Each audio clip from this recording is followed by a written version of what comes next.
Voice India 24 news, हर खबर पर होगी दस्तक, सच का सफर, विश्वास का। शारदीय नवरात्र के तीसरे दिन मां चंद्रघंटा व सौभाग्य गौरी के दर्शनों का महात्म्य है। मां सौभाग्य गौरी का मंदिर वाराणसी के चौक क्षेत्र में स्थित है। यहाँ मां का अति प्राचीन मंदिर है। मां चंद्रघंटा के घंट में चंद्रमा और मां युद्ध की मुद्राएं बैठी हैं। नवरात्र में मां दुर्गा के तीसरे स्वरूप के दर्शन पूजन से शत्रुओं का नाश होता है। सुबह से ही हजारों श्रद्धालु मां के दर्शन के लिए दरबार में पहुंचे। मंगला आरती के बाद दर्शनार्थियों के जयकारों के सारा क्षेत्र गूंज उठा। भक्त नारियल चुनरी के साथ मिष्ठान भोग अर्पित कर मां से अपनी मनोकामना की पूर्ति का प्रार्थना लेकर पहुंचते हैं। नवरात्र के तीसरे दिन चंद्रघंटा देवी व सौभाग्य गौरी के दर्शन पूजन करने से गृहस्थ जीवन में सुख समृद्धि आती है। साथ ही स्त्री पुरुष की आयु में वृद्धि व दाम्पत्य जीवन में व्याप्त बाधाओं को मां शीघ्र हर लेती है। इनके दर्शन मात्र से शत्रुओं का नाश होता है। कहा जाता है कि मां के 9 रूपों का दर्शन नवरात्रि के दिनों में करने से मां की कृपा अपने भक्तों पर सदा बनी रहती है। दूर दूर से श्रद्धालु मां के दर्शन के लिए आते हैं और मां से अपने ऊपर कृपा करने की प्रार्थना करते हैं। काशी खंड में स्थित मां के दरबार में सच्चे मन से आराधना करने पर मां अपने भक्तों की मुरादें स्वीकार करती है। वाराणसी से संतोष कुमार सिंह की रिपोर्ट। नमस्कार, मैं Santosh Kumar Kanaujia voice India news 24 channel से आप सभी को नवरात्रि शारदीय नवरात्रि के विशेष पर्व पर महामना काशी हिंदू विश्वविद्यालय संस्कृत विद्या धर्म विज्ञान संकाय के विद्युत विभाग के विभागाध्यक्ष प्रोफेसर विनय कुमार पांडे जी से आज हम शारदीय नवरात्र के द्वितीय दिवस माँ चंद्रघंटे की संबंध में उनकी विशेषता, उनकी पूजन विधि व उनकी आज की इस विशेष पर्व की महत्ता के विषय में प्रकाश के लिए वार्ता करेंगे। सर नमस्कार। जी नमस्कार। सर्वप्रथम आपका स्वास्थ्य कैसा है? मैं ठीक है, मैं ठीक है, मैं स्वस्थ हूँ और सब लोग स्वस्थ रहे हैं, माँ भगवती से कामना भी है। ऐसा हम ये जानना चाहेंगे कि हमारे चैनल द्वारा जो है शारदीय नवरात्र को लेकर एक विशेष पर्व मनाया जा रहा है, जिसमें हम 9 दिवस जो है प्रत्येक दिवा माँ की आरती और उनकी विशेषता का संबंध चर्चा करेंगे। तो आज तृतीय दिवस चंद्रघंटे के संदर्भ में आज हम जानना चाहते हैं कि आज की इस पूजा का विशेष महत्व क्या है, इस पर आप बताएं। देखिए, हमारे यहाँ जो शक्ति की आराधना है, ये नवरात्र जो है, नवरात्र 9 दिनों की आराधना होती है भगवती की, और जो हमारे भगवती का जो रूप है, स्वरूप है, वो 9 दिनों में जाकर के पूर्ण होता है और सभी अपने अपने अंदर कुछ न कुछ विशेषताओं को धारण करते हैं। वैसी 10 महाविद्याएँ और शक्ति के अनंत भेद जो जिस रूप में उनको पूजता है वह उस रूप में प्रतिदिन प्रकट हो जाती है। लेकिन नवरात्र के क्रम में, नवरात्र की विशेष शक्ति आराधना के क्रम में देवी का ये 9 दिन का एक विशेष स्वरूप बताया गया, जिसमें प्रथम पृथ्वी चतुर्थीयम ब्रह्मचारिणी तृतीयम चंद्रघंटे कुष्मांडे चतुर्थम, ऐसा करके 9 देवियों का रूप। तो आज तृतीय दिवस है, चंद्रघंटा इसकी अधिष्ठात्री देवी है तृतीय दिन की, और जो सामान्य पूजन का क्रम होता है देवियों के, वह एक सा ही होता है। हमारे यहाँ सबसे पहले षोडशोपचार, राजोपचार होता है। सबसे पहले राजोपचार, षोडशोपचार, पंचोपचार, फिर मानसोपचार पूजन की विधि बताई गई और अपने सामर्थ्य के अनुसार भगवती का या किसी भी देवता का पूजन करना चाहिए। भगवती के आराधना के, भगवती के पूजन के क्रम में भी यही है कि हमें अपने सामर्थ्य के अनुसार, अगर सामर्थ्य है तो राजोपचार पूजन करना चाहिए। राजोपचार मतलब एक राजा जिस तरह से अपने पूरे वैभव के साथ, अपनी पूरी शक्ति और धन संपदा के साथ उपस्थित होकर के भगवती का पूजन करता है, तो अपने सामर्थ्य के अनुसार वैसे करना चाहिए। अगर नहीं है तो फिर हमारे यहाँ पाद्य, अर्घ, आचमनी और गंधाक्षत, पुष्प, माला, फिर उसके बाद धूप, दीप, नैवेद्य, आरती और उसके बाद से भोग इत्यादि की व्यवस्था बताएगी, जिसको हम लोग षोडशोपचार के बाद जो नंबर आता है वो पंचोपचार का आता है, जिसमें गंधाक्षत फूल, धूप, दीप, नैवेद्य अर्थात गंधाक्षत फूल भगवती को चढ़ाते हैं और धूप और दीप दिखा करके भोग लगाते हैं, आरती करते हैं। उसके बाद है मानसोपचार। मानसोपचार में आप कहीं यात्रा में हैं और कहीं ऐसी जगह पे हैं जहाँ पर कोई भी वस्तु उपलब्ध, न तो फूल है, न तो अगरबत्ती है, न तो कपूर है, न तो दिया जलाने के लिए कुछ है, तो आप निष्काम भाव से बिल्कुल ही भगवती का ध्यान करते हुए आप बैठ जाइए कहीं।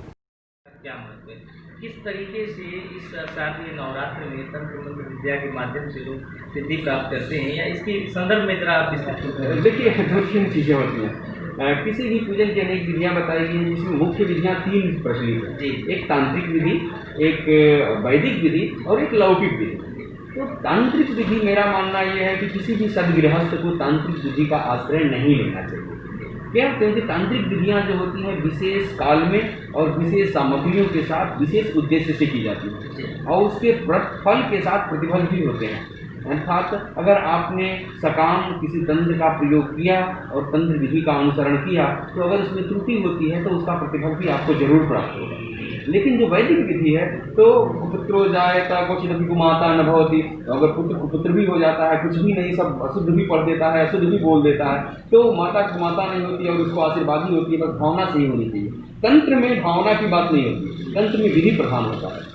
तो इसीलिए तंत्र की उपासना से बचना चाहिए। ऐसा नहीं कि तंत्र की विशिष्ट उपासना होती है और वैदिक विधि या लौकिक जो लोक में लोग अपने श्रद्धा भक्ति के साथ करते हैं, जैसे माताएं जो है नवमी का पूजन करती हैं घरों में, गाँव में जाएंगे तो माताएं अलग तरीके से वो रोटी बना करके गुड़ और वो उसके साथ कड़ाही चढ़ाती हैं, तो वो लौकिक विधियाँ हैं। तो ये लौकिक विधियों का आश्रय और वैदिक विधि का आश्रय करना चाहिए। तंत्र के पीछे बहुत हमारे जन सामान्य को नहीं जाना चाहिए, जो तांत्रिक लोग हैं उन्हीं को उसके पीछे रहने देना चाहिए, क्योंकि उसका प्रतिफल भी प्राप्त होता है और हमें फल मिले या न मिले प्रतिफल से बचना चाहिए जरूर।